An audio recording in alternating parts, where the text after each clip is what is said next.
ሰላም እንደምናመሻችሁ እንደምንስከይሳ ደረሳችሁ እግዚአብሔር አምላካችን ከሁላችን ጋር ይሁን። ውድ ቤተሰቦቼ እነዚህን ቪዲዮዎች በተረጋጋ መንፈስ ሆናችሁ አዳምጡ። ለዚህ ቤት ለዚህ ቻናል አዲስ ሆናችሁ ቻናሉን ሰብስክራይብ ማድረጋችሁን እንዳትረሱ። ቪዲዮን ላይክ እና ሼር እያደረጋችሁ ጀምሩ። ሐሳብ አስተያየቶቻችሁን ጥያቄዎቻችሁንም ጻፉ። በቀጥታ ወደ ዛሬው መርሃ ግብራችን እንሄዳለን። አንዱ ልጅ መኪና ዘጋትቸዋለሁ። አንዱ ማለት እዚህ አካባቢ ያው አይኑን አጥፍቼ ቁጭ አድርጌዋለሁ። የታለ እሱ ደግሞ ይቀጠቅጠኛል በነጋ በጠባ። አንተ ማስተማርከው ነው ይቀጠቅጠኛል፣ ያስረኛል በነጋ በጠባ ይቀጠቅጠኛል፣ ያስረኛል። አባክ ብላና አንተ ውሻ ያስረኛል፣ ይቀጠቅጠኛል፣ ያስረኛል። ባክ አንድ በለው፣ ሁለተኛ እንዳይመታኝ አንድ በለው። ባክ ልጇ ነው። አዎ አንዱን ትንሽ አለ መጨረሻ ልጅ መኪና ስር ከተትኩት። አታቀኝም። እሱን ደግሞ አይኑን አስመትቼ አጠፋሁት። አንዱን አይኑን ግን አታቀኝም። አሁንም አታቀኝም። በቃ አታቀኝም። መቼም አታቀኝማ። ያንተ አሰራር ነበር ይሁሉ። አዎ ስራዬ ነው። ምን ላድርግ? እንድታቀኝ እኮ ነበር ግን አታቀኝም። በቃ እሷ ምንም አታቀኝም። በቃ ምንም ነገር አታቀኝም እሷ። አሁን ችግሩ እሷ አለማወቅ ነው፣ ያንተ መሰልቸት ነው ችግሩ። አሁንም ማሰለቸው። ገረፈችኝ፣ ተቃጠልኩ። ያስረኛል፣ ይገርፈኛል፣ በየቀኑ በየሰዓቱ ይገርፈኛል። ትወደዋለህ? ኧረ ምን ወደዋለሁ እኔ? እርኩስ ነው። ሰው መሰለ እንዴ? እርኩስ ነው። ሳመው እርኩስ ነው። ኧረ እኔ እሱንም አልስመው። ልጇ እኮ ነው። ኧረ ሲያስራኝ ሲቀጠቅጠኝ የነበረ ነው። በእናትህ እርኩስ ነው። እርኩስ ሳመው። አይ ተው አልስመውም። ተው ልጇ እኮ ነው። እርኩስ ነው። ተወኝ እባክህ ተወኝ። እኔ ወደሱ አታስጠጋኝ እባክህ። ግድ የለህም እባክህ ተወኝ። አሰረኝም እሱ ነው። ወደሱ አትወሰደኝ። እኔን ቀጠቀጥከው? አዎ ቀጠቀጥኩት። አባ የእርሶን ትምህርት ከተማርኩ በኋላ ጸሎት ቤት አዘጋጀውኝ። ከዚህ በፊት 1000 አጋንንት እዛው ጸሎት ቤት ውስጥ ያዘላት ቀጥቅጭ ያገነፈልኩት አይተበት። እዛ ሪፖርት አቅርባልከው? ያው ተቀጥቅቷል። እስኪ በቃው። እርኩስ ነው። ልጅ እንዳይመስል ተቀጠቀጥ። እርኩስ ነው። ቀጠቀጠኝ፣ ያስረኛል። ታዲያ ዶሮ ይረድልህ እንዴ? ታዲያ እዚህ ሁሉ እኮ ስራ አንተ እኮ ነህ የምትሰራው። ይሄንን ሁሉ የምታስተምረው አንተ እኮ ነህ። ደህና ተደብቄ የምኖረውን ጎረጎረኝ። ከተቀመጥኩበት ጎረጎረኝ። ካረፍኩበት ቦታ ባክሽ ተይኝ ያልኳት እሷንም በህልሟ ለመንኳት። ስተኛ ተይኝ ብላት ተውኮ እንዴ ትለኛለች። በጌታዬ ስም አስሬያለሁ ትለኛለች። እሷ ራሱ ትጸልያለች፣ ትሰግዳለች። ጠቋር አጋንንት ነህ? ጠቋር ሰይጣን ነኝ እኔ። ጠቋር ነኝ። ሌላ እግዚአብሔር አምላክ በክርስትና ውስጥ ያገኘነው ስልጣን ነው። በዮሐንስ ወንጌል ምዕራፍ 1 ቁጥር 2 ላይ ለተቀበሉት በስሙ ለሚያምኑት የእግዚአብሔር ልጆች የሆኑ ዘንድ ስልጣንን ሰጣቸው ይላል። ክርስቶስ የተወለደው ለዚህ ነው። የአጋንንት እንዲገዛን አብሮ እንዲወለድ አጋንንት አባት እንዲሆን አይደለም ክርስቶስ የተወለደው። ዝም ብለን ወንጌል የምንሰማው ይህንን ማሸነፍ ካልቻለ የምንሰማው ወንጌል ሬዲዮ ጣቢያ በለው። እንዲሁ ዝም ብሎ ሬዲዮ አትቁጠረው። በል ተዘጋጅ። ጠቋር ብቻ ነው። ጠቋር ብቻ አውላ ካይኑ አውጣ። ተራገም ነው። ምን እያልክ ነው ስትራገመው? እስቲ እግዚአብሔር ይጨርስ ብለህ አትግባ። ድፍት በል በቃ። አቃጥለኸኛል፣ ተቃጠል። ትራገለች እናት። ሁሉ ጊዜ አንድ ቀን ተስማምተን አናውቅም። ስምምነት የለም። እኔ እታገሳለሁ። ይኸው በቃ ጥሬ እዚህ ደረጃ ላይ በእግዚአብሔር ኃይል ደረስኩኝ። በል ተዘጋጅ። እንዴት ነው የምትራገመው? ተቃጠል። አቃጠልከኝ፣ ተቃጠል። አንተ ልጅ አትግባ፣ በሰላም ይድፋህ። አንተ አመዳም ውሻ ድፍት በል እለዋለሁ። አዎ ይሄ መራገም ስራ ነው። አዎ ስራዬ ነው። ምን ላድርግ? ስራዬ እኮ ነው። በል ተዘጋጅ። አብለጥ ስራዬ ነው። በዚህ አይነት መልኩ ብዙ የእርግማን ቃሎች ቤታችንና ኑሯችን ቤተሰብ ውስጥና ትውልድ ውስጥ አለ። ተዘጋጅ።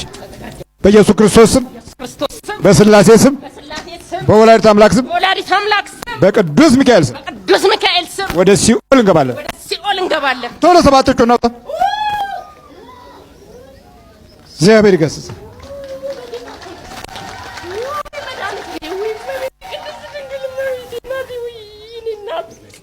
የድንግል ማርያም እናት ወይ ክብር ምስጋና ይድረሳት። በስመ አብ ክብር ምስጋና ይድረስሽ። ከአድማስ እስከ አድማስ ክብር ምስጋና ይድረስሽ። የኔ እናት የድንግል ማርያም እናቴ እመቤቴ ለዚህ አድርሰሽኝ ዛሬ ነፃ ያወጣሽኝ ቅድስት ድንግል ክብር ምስጋና ይድረስሽ። ለእርሶም እድሜና ጤና ይስጦ። ያገኘነው ድነትን አገኘን። እርሶ በመኖሮት ክብር ምስጋና ይድረሱ። ቀጠቀጥሽው? አዎ ቀጠቀጥኩት። ጠዋት መቀጠቀጠዋለሁ፣ ማታ ቀጠቀጠዋለሁ። አወቅሽው? ቤተ ክርስቲያን ደርሼ እመጣለሁ፣ እዛም ሰግጄ እመጣለሁ። ቤቴ ስደርሳን በመቁጠሪያው ቀጠቀጠዋለሁ፣ እሱም ይቀጠቅጥልኛል። በቃ እሱ ያዘኝ። መጀመሪያ ይረግመው ነበር እኮ እሱን። አይወደውም ነበር፣ አይወደውም። ለአይኔ ራሱ ጠላው ነበርኩ ልጁን ራሱ። ለምን? እንደው ሲወጣ ሲገባ እንደው እንዲህ በቃ እንደውን ነገር ያደርገኛል ሳየው። ጠቋሩ ነው። ተጫወተብን እንጂ ተጫወተብን፣ ነክሶ በእኛ ላይ። ባይርሽን የሚገለባብጠው ጠቋሩ ነው። የት አባቱ ቅድስት ድንግል ማርያም ክብር ምስጋና ይድረሳት። ስላሴዎች ክብር ምስጋና ይድረሳቸው። ዛሬ ሰው ሆንኩኝ። በርቺ። በርሶ ብርታት ዛሬ ሰው ሆንኩኝ። በርቺ። ድኜ ሰው። ማን ነው ስምሽ? እርስቴ ተሰማ እባላለሁ። እርስቴ። ወጣት መቁረብ አለበት። መሰልጠን ማለት እንደሱ ነው።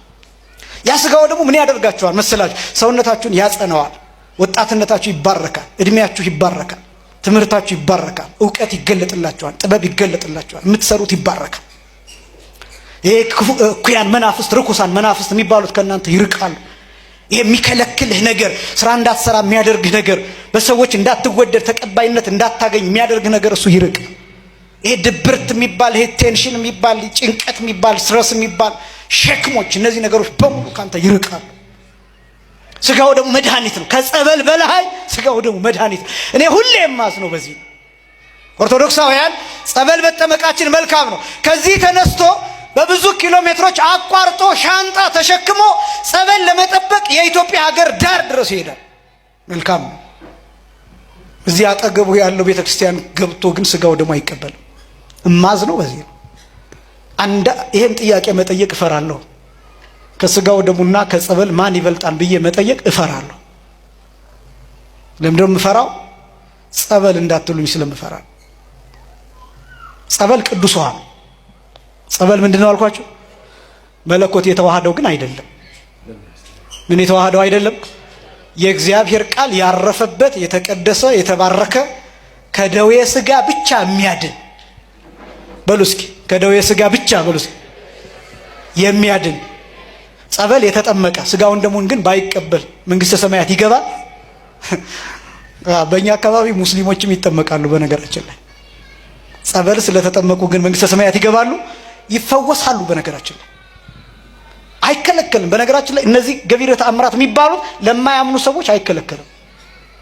ለምሳሌ አንድ ሰው መጥቶ እዚህ ቤተክርስቲያን ልንከባለል ቢል የማያምን ሰው መጥቶ እዚህ ቢንከባለል አይከለከልም፣ ይችላል።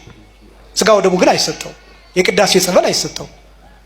ጸበል ልጠመቅ ቢል ይችላል። መጥቶ ካህኑን ባርኩኝ መስቀል ባርኩኝ ቢል ይሳለማል። ለምን? ይሄ ሰው ቢመጣ ቢሆንስ? ይሄ ሰው መስቀል በመሳለሙ መስቀሉን አያረክሰው፣ መስቀሉ ይህንን ሰው ይቀድሰዋል እንጂ። ያ ሰው መጥቶ እዚህ ቢንከባለል ይሄን አውደ ምሕረት አያረክሰው፣ እዚህ አውደ ምሕረት እሱ በመምጣቱ እሱ ይቀድሳል፣ ይባረካል እንጂ ስጋው ደግሞ ግን አይሰጠው። ለማያምን እንኳን ለማያምን ይቅርና ለተወገዘ ሰው ከክርስቲያኖች ለተወገዘ ሰው ስጋው ደግሞ አይሰጥም። ለተወገዘ ሰው ምን ላለ ሰው አልኳችሁ? ለተወገዘ ሰው። ግን ይሄ ብቻም አይደለም። ሌላ ኬዝ ካጋጠመ ግን ለተወገዘ ሰውም ስጋውን ደሙን ይሰጣል። ሊሞት የሚያደርሰው ህመም ካጋጠመው እንዲቆርብ ይደረጋል። እኔ በጣም ፍትሐ ነገሥቱ ነው የምላችሁ አንቀጽ 13 ላይ አልኳችሁ። ለሞት የደረሰ ሰው ቢኖር ግን የተወገዘ ክርስቲያን የሆነ ነገር ግን በውግዘት የተለየ ሰው ቢኖርና ለሞት የሚያደርስ በሽታ ቢገጥመው መቁረብ እፈልጋለሁ ቢል እንዳትከለክሉት ብሎ ጽፏን ፍትሐ ነገሥቱ። የዚህ ቤተክርስቲያን ምህረት አስደናቂ ነው። እንዳትከለክሉት። ለምን? ስጋውን ደሙን ተቀብሎ ደግሞ በጣም የሚደንቀው እንደው ታውቃላችሁ፣ ስጋውን ደሙን ተቀብሎ ግን ሳይሞት ቢቀር ከዛ በኋላ እንዳትለዩት ሰውየው ነው ማለት እንደገና ወደ ምእመናን ይቆጠር። ለምን? ስጋው ደሙ ፈውሶታል። ዝሙት ትልቁ የለውጥ እንቅፋት። ምሳሌ 6 ከቁጥር 24 እስከ 29 ላይ ከክፉ ሴት ተጠብቅ ዘንድ ከሌላይቱም ሴት ምላስ ጥፍጥነት ውበቷን በልብህ አትመኘው፣ ሽፍሽፋቷም አያጥምድህ። የጋለሞታ ዋጋ እስከ አንዲት እንጀራ ነው። አመንዝራም ሴት የሰውን ሕይወት ተጠምዳለች።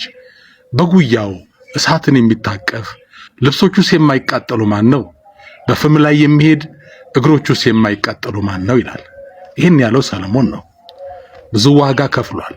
ብዙ ሴት በመሰብሰብ በዝሙት ሰበብ የእግዚአብሔር ክብር የተለየው ሰው እግዚአብሔር ያዘነበት ሰው ነው። እሱ ነው የመከረን። ከምላሷ ጥፍጥነት ይላል። በኩለ ሌሊት ስልክ ጆሮ ላይ እስኪግል ተለጥፎ ያ ሰው ሌላ ጊዜ በሌለው የድምጽ ቅላጼ ለስለስ ብሎ እያለ የሚያወራው ምን አይነት ነገር ነው? ይሄ ምን አይነት መንፈስ ነው? ሔዋን በእባብ ሳተችው በአንዴ ማባበል አይደለም፣ ተደጋግሞ በመጣ ድምጽ እንጂ የተለሳለሰ የተከለከለውን ፍሬ የሚጣፍጥ አስመስሎ የሚያሳይ ሰይጣን እስኪጥል ድረስ ነው። ከጣለ በኋላ ይከስሃል። ሌሊት ምን ታረጋለህ? ሌሊት እኮ የጨለማው ሰራዊት የሚሰለጥንበት፣ ክርስቲያኑ የብርሃን ሰራዊት ጌታ መንፈስ ቅዱስ ካረዳው በቀር የሚተኛበት ነውና ዲያብሎስ አቅም የሚያገኝበት፣ ሌብነት፣ ዝሙት፣ ስካር፣ ጭፈራ፣ ግድያ፣ ጥንቆላ የሚሰለጥንበት ነው። ለምንድነው መጥፎ ስራዎች በሌሊት የሚጠነክሩት ብለህ ጠይቅ። አጋንንታዊ አሰራር ነው። ስለዚህ በዚያ ሌሊት አንተ ምን ትሰራለህ? የጸለይክ ነው? መጽሐፍ ቅዱስ እያነበብክ ነው? ትምህርትን እያጠናህ ነው? ምን ታረጋለህ? ሚዲያ ላይ፣ ኢንተርኔት ላይ። ሰይጣን ያ የመስዋዕቱ ሰዓት ነው። መስዋዕት ሊቀበል ደም ሊጠጣ የወጣት ላብ በፍትወት የሚፈስ የወጣት ላብ የፍትወት ዘር ሊሰበስብ የሚወጣበት ነው። ስራ ከሌለ ሌሊት ኢንተርኔት ላይ ምን ትሰራለህ? በኩለ ሌሊት ካልታጠቅ ተልኮ ከሌለ ምን ትሰራለህ? ምን ትሰሪያለሽ? ፖሊስ እኮ ቀን ዱላ ይዞ ይንቀሳቀሳል። ማታ ግን ሌሊት ግን ለምን ታጥቆ የሚወጣው? ቀን በሰላማዊ መንገድ ዱላ ይዞ የሚወጣው ፖሊስ ሌሊት መሳሪያ ታጥቆ እስካፍጫው ታጥቆ የሚወጣው ለምንድን ነው? አንተ ወይም አንቺ ታጥቃችሁ ነው ሌሊት ኢንተርኔት ላይ የምትጣዱት? ዓላማ አላችሁ? ልጠይቃችሁ እስቲ ምን ታያለህ? በሚዲያው ላይ ምን ታያለህ? ምን ታወሪያለሽ? እውነተኛ ታሪክ ልንገራችሁ። ሽማግሌው አያት ፖርኖ ድንገት ቤተሰብ ሰው ከፍቶ ሄደውን እያዩ ሳያውቁት የ5 ዓመት ሴት የልጅ ልጃቸው ፊት ራቁታቸውን ተደረሰባቸው። አያችሁ፣ ኃጢአት ከባድ ነው። ዝሙት አደገኛ ነው። ጠላት ሰውን የሚወጋበት ትልቁ ጦሩ ነው። ከዝሙት ጋር የተያዘ መንፈስ አለ። አስተውሉ። አሁን ልታረካው የማትችለውን ሕፃን ሰው እንዴት ይደፍራል? አያችሁ፣ ፍላጎቱ በመጣ ሰዓት ወዲያው ይቆጣጠራል። ጊዜ አይሰጥህም። እንዴት ሕፃን ታረግልኛለች ለሞይላስ ዘወር አልልም አይልም። ሊያጠፋህ ወጥመዱ ካገባህ ለማሰቢያ ጊዜ አይሰጥህም። ለማሰብ ጊዜ አይሰጥሽም። አጣድፎ በጸጸት አልጋ ላይ ይጥልሃል። ቁስሉ ይከተላል። በሳት ላይ ሄዶ የማይቃጠል አለ ያለው ቅዱስ ማን ነው? ንጉሥ ሰለሞን። ለዚህ ነው ዳዊት የሰው ሚስት ራቁቷን ቢያይ አይደለም እንዴ ባል ያላት ጠይቆ ባል አላት አሉት። ባሏት ጦር ሜዳ ልከዋል አሉት። በዛ ሰዓት ዳዊት 5 ሚስት ነበረው። ፍላጎት ከሆነ ወደ አንዷ ዞር አይልም። በራቁትነት አገኘው፣ አጠመደው፣ እዛው ጣለው። ዝሙት መንፈስ ነው። ካጠመደ አጉል ቦታ ይጥርሃል። ያውቃል። ከኃጢአት ሁሉ በላይ የከበደው ዝሙት ነው። መጽሐፍ ቅዱስ ሌላው ኃጢአት ከሰው ሰውነት ውጪ ነው፣ ዝሙት ግን በገዛ ሰውነት ላይ የሚፈጸም ነው። ሰውነታችሁ ደግሞ የእግዚአብሔር ማደሪያ አይደለም ይላል። ወንድ በማየት ነው፣ ሴት ደግሞ ጆሮዋን በመክፈት ከዚያ ልቧን ትከፍታለች። አርቲስቱ እንዳለው ብሉቱዝ አትሁኑ፣ ተከፍቶ ካገኘው ጋር ልጥፍ የሚል ኮኔክት የሚያደርግ አትሁኑ። ዋይፋይ ሁኑ። ፓስዋርድ ይኖራችሁ። ባይብል ነው ፓስዋርዳችሁ፣ መጽሐፍ ቅዱስ ነው ፓስዋርዳችሁ። ዋይፋይ ሰርች ብታደርጉ ምን ያሳያችኋል? መዓት ይደረደርላችሁና የቁልፍ ምልክት ያሳያችኋል። ሎክድ ነው ይላችኋል። ሰይጣን ሰርች ሲያደርጋችሁ በመንፈስ ቅዱስ ልባችሁ ሎክድ የሆነ ሆኖ ተስፋ አትቁረጡ። ቀጣይ ከወደቅንም ተስፋ እንዳለን ወደፊት ለመጠበቅም አቅም እንደሚሰጥ የእግዚአብሔርን ቃል አነሳለሁ እንጂ ተስፋ የለንም ማለት አይደለም። አብርሃም እግዚአብሔርን ትቶ እንግዲህ አስበው ከእናት አባቱ ሀገር ማን እንደሆነ የማያውቀውን አምላክ ተከትሎ ወጥቷል። ዘርህን እንደ ምድር አሸዋ እንደ ሰማይ ከዋክብት ታበዛለህ አሉ ተብሏል። ከዛ ሁሉ ጊዜ በኋላ ግን ልጅ አልነበረው እና በጣም ይገርመኝ አብርሃም 25 ዓመት ጠብቋል። ቃል ከገባለት በኋላ ወንድ ልጅን እሰጥሃለሁ ካለው በኋላ የሰጠው ከ25 ዓመት በኋላ 25 ዓመት ታግሷል እግዚአብሔር። በዛ ሁሉ ያለውን ናፍቆት ታውቃለህ። በእግዚአብሔር እምነት አለው፣ የእምነት አባት ነው። እንደሚሰጠው እርግጠኛ ነው። ግን ናፍቆቱን አስበው። እንደምታገኘው እርግጠኛ የሆንከው ነገር ሲቆይ ይከብዳል አይደል? በዛ ሁሉ ትዕግስት ውስጥ ያገኘውን ይስሐቅ ገና ሳያጣጥመው የምትወደውን አንድያ ልጅን ይስሐቅን ሰዋልኛል። እኔ ቃላቶቹ ራሱ ምን ያህል ፔንፉል እንደሆነ አስብ። የምትወደውን ብሎ እንደሚወደው አስታወሰው። አንድያ ልጅን ብሎ ከዛ ስሙን ጠራበት ይስሐቅን። ከዚህ ሁሉ ቃላት ግን መጨረሻ ላይ ያለችው ሰዋልኝ የምትል በሞሪያም ተራራ ሄደ ሰዋልኝ። አብርሃም እሺ ነው ያለው። ሎጂካሊ እንኳን ብናስበው እንዲህ ዘርህን እንደ ምድር አሸዋ እንደ ሰማይ ከዋክብት ታበዛለህ ያልከኝ በልጅ ካልሆነ በምንድን ነው ብሎ መጠየቅ ይችል ነበር። አብርሃም በብዙ ጉዳዮች ከእግዚአብሔር ጋር ተከራክሯል። ቆሞ እንደ ሰው አውርቷል። እግዚአብሔር ሆይ አብርሃም እነሆኝ ብለው ፌስ ቱ ፌስ አውርተዋል። ምንም አላለም። እዚህ ጋር ሎጂካሊ መከራከር ይችል ነበር። እንደዚህ ያልከኝ በምን ልታረኝ? ሁለት ደግሞ ልትነሳኝ ነገር ለምን ሰጠኝ? እንዴ ቢቀርብኝ ስኒ ለምጄዋለሁ 100 ምናምን ዓመት ያለ ልጅ ቢቀርብኝስ የሁሉ ፈተና ሰው የምታይ እንደዚህ ማለት እየቻለ ኩዌሽን አላረገ። አስቡ። ለሳራ አልነገራት። በማለዳ ተነስቶ ወጣ ይላል። ሬሳ እንኳን የኖረበት ቤት ነው ትንሽ ይቆይ ይባላል። ከልጅ ጋር ትንሽ ጊዜ ራሳልፍ እንኳን አለ። በማለዳ ተነስቶ ለሳራ ሳይነግራት ቢነግራት እሷ ለእግዚአብሔር ካላት ፍቅር ለይስሐቅ ያላት ፍቅር ስለሚበልጥ ታስተውለው ነበር። ያንን ስለሚያውቅ ይዞ ወጣ።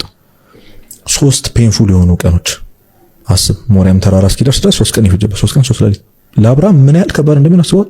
አንድ ቀን መሽቶ ሲነጋ ለሱ ልጁን ለመሰዋት በስለት ለእግዚአብሔር ለመሰዋት የሚወደው ልጁን 2 ቀን እየቀረው 2 ቀን ሲሞላ 1 ቀን እየቀረው ሌሊት ይሄን ይፈጦ ነው የሚያድረው። አባዬ ሲለው ኤቭሪ ስቴፕ ኦፍ ዘ ዌይ ያስበው ነው።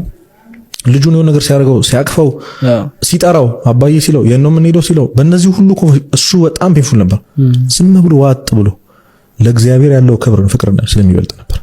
እዛ ሎሌዎቹን እዛው ተራራ ላይ እናንተ ቆዩኝ እኔና ልጄ እንመለሳለናል። ያውቃል እኮ ብቻው እንደሚመለስ ግን እኔና ልጄ እንመለሳለንና እንደውም አባቶች ያስተምሩ ምንድነው የሚሉት እግዚአብሔር በሰዋለት እንኳን ወይ አስነስቶ ይሰጠኛል ወይ ለላይ ይሰጠኛል ብሎ በጣም ነበር የሚያምነው። በቃ እግዚአብሔር በዛ ሁሉና ይስሐቅ እንግዲህ የሚሰዋበትን እንጨት ተሸክሞ ወጣት ጀመር።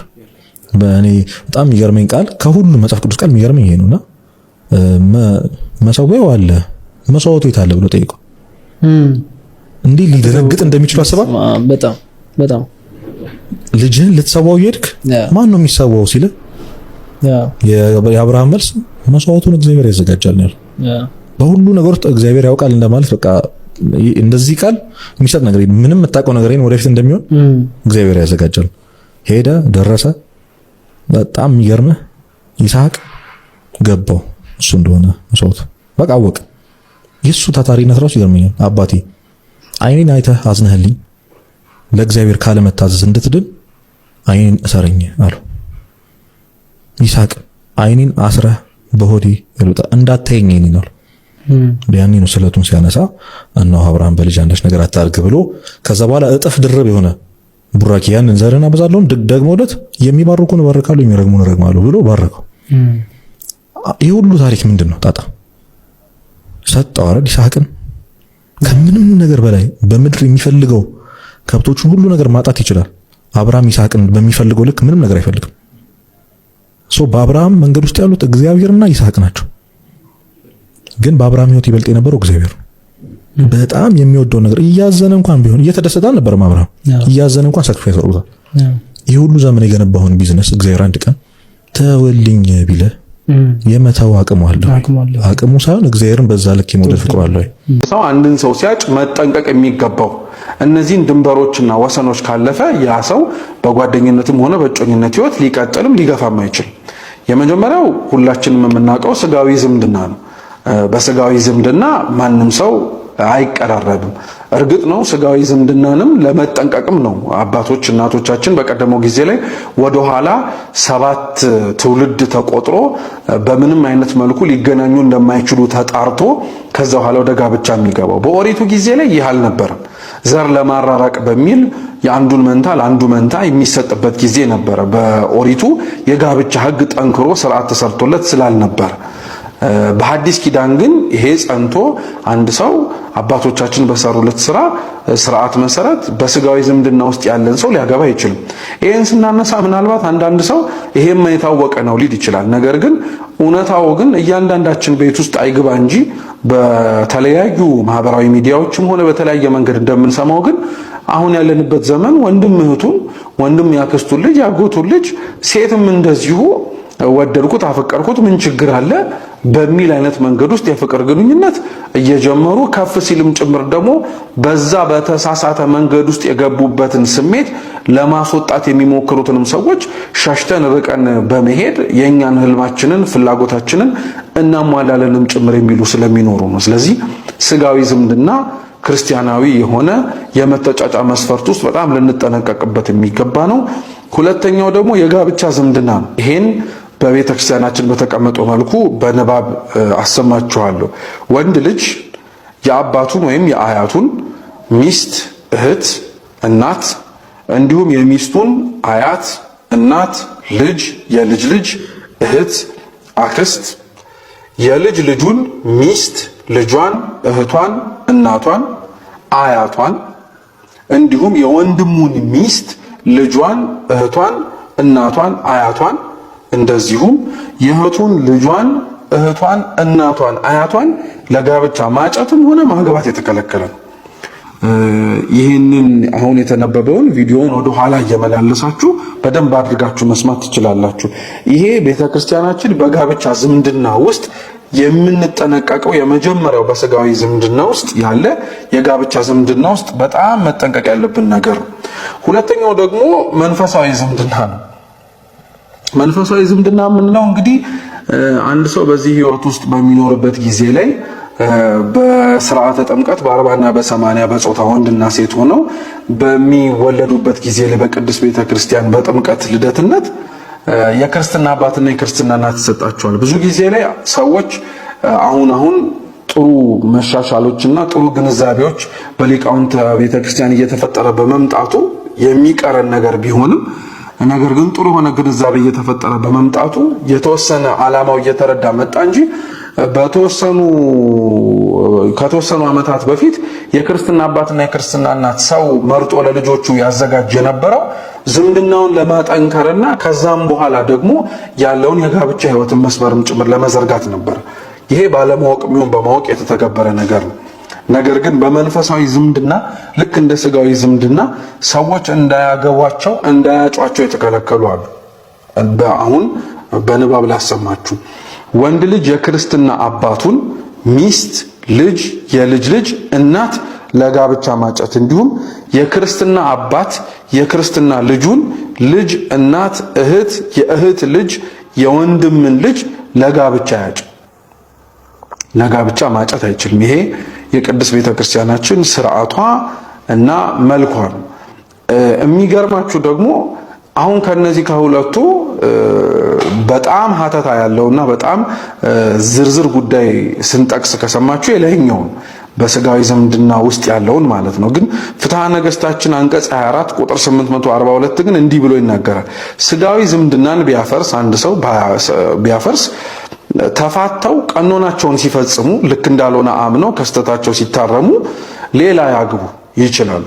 መንፈሳዊ ዝምድናቸውን ግን ልብ በሉ ቢያፈርሱ ግን ተፋተው ንስሐቸውን ሲፈጽሙ ይመንኩሱ እንጂ ማግባት አይፈቀድላቸውም ነው የሚለው። ስለዚህ ያያችሁት የመንፈሳዊ ዝምድናን ድንበር አልፎ አንድ ሰው ላግባ ልጭ ብሎ ቢነሳ ከስተቱ እንኳን ቢማር መልሶ ማግባትን አይችልም። ቀኖናውን ሲጨርስ ይመንኩስ ብሎ ነው ፍትሐ ነገሥታችን የሚያዘው ማለት ነው።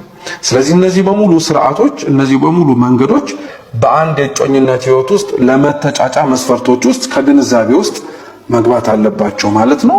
ስለዚህ የተሳሳቱ መተጫጫ መንገዶችን ከዘረዘርን በምንተጫጭበት ጊዜም ላይ ደግሞ በምን አይነት መንገድ መጠቀቅ እንዳለብን ካወቅን ታዲያ ክርስቲያን እንዴት ነው ማጨት ያለበት? አጋር የምትሆነውን አጋር የሚሆናትን ሰው ለመምረጥ በሚያስብበትና መርጦም ወደ ጋብቻ በሚያደርግበት ጉዞ ላይ ምን ከግንዛቤ ውስጥ ማስገባት አለበት ሲባል አንደኛ እውነተኛ ፍቅር ነው። ፍቅር ስሜት እንደመሆኑ የመጀመሪያዎቹ ጊዜያት ላይ ያለው የግለትና የሳትነት ጊዜ ለሁሉም ሰው ላይዘልቅለትና ላይሄድለት ይችላል እና አንዳንድ ሰው እውነተኛ ፍቅርን የሚለካው በመጀመሪያዎቹ ጊዜያት ላይ ያለው ግለት አብሮ በመቀጠሉ በኋላ ላይ ደግሞ እየደበዘዘ ሲመጣ ያ ፍቅር በመጥፋቱ ነው። ይሄ ልክ አይደለም።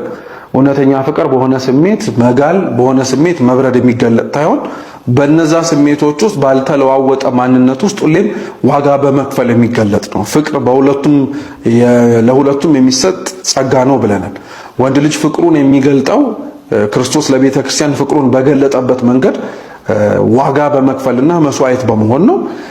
ሴት ልጅ ደግሞ በቤተ ክርስቲያን አምሳል ፍቅሯን ለባለቤቷ የምትገልጠው ደግሞ ራሷ እንዲሆን በማድረግ በአምባገነንነት ሳይሆን በፍቅር እንዲመራት በመፍቀድና ያ እንዲመራት የፈቀደችው የምታፈቅረው አካሏ ደግሞ እንዳይጎዳባት በመጠበቅ በመሸሸግ ራሷ ቢጎዳባት ሰውነት አካል በሙሉ ስለሚታመም ጭምር። ስለዚህ እውነተኛ ፍቅር ሊኖራቸው ያስፈልጋል።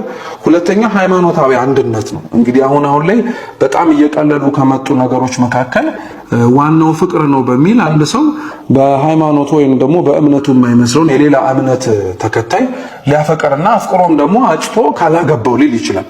እና ለዚህ ማስረጃ እንዲሆን በተለያዩ ቦታዎች አንዳንዴ ሀገረሰባዊ የሆኑ ነገሮችን በማንሳት በእንደዚህ አይነት ቦታዎች እኮ በእንዲህ አይነት የተለያየ እምነት ውስጥ ያሉ ሰዎች ተፋቅረው ይኖራሉ፣ ስለዚህ እኔ እንዴት ላላገባ እችላለሁ በሚል ይሄ ኦቨር ፐብሊሳይዝ በማድረግ ወይንም ደግሞ ከልክ በላይ እንደዚህ አይነት ስህተቶችን አጉልቶ የፍቅር መገለጫዎች ናቸው ብሎ በማጉላት ከዛም ባለፈ ደግሞ በምን አለብኝነት ምን ችግር አለው በሚል ስሜት አንድ ሰው በሃይማኖቱ የማይመስለውን ሰው ሊያጭ ይችላል።